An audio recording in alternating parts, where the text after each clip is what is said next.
Ito nangyari, drive ako. Sabi ko, Lord, okay talaga to. Hanggang natabihan ako ng nakakotse din. Na kontemporaryo ko nung high school. Bago yung kotse, ang gwapo-gwapo niya. Hey, Cabrillions, what you doing there? Skus lang pa tong mokong na to, see? The negative label that I put, wala namang ginagawang tao. Tapos alis siya. Biglang ito nangyari sa akin. Ay, ang luma ng auto ko. Ako, kawawa naman ako.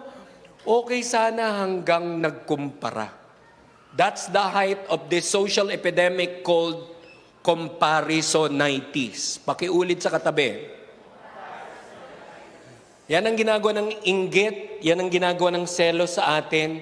Kaya ang nangyayari, nabubulag tayo sa mga biyaya ng Diyos sa iyo. You want me to prove that you are blessed beyond compare? Sabihin niyo,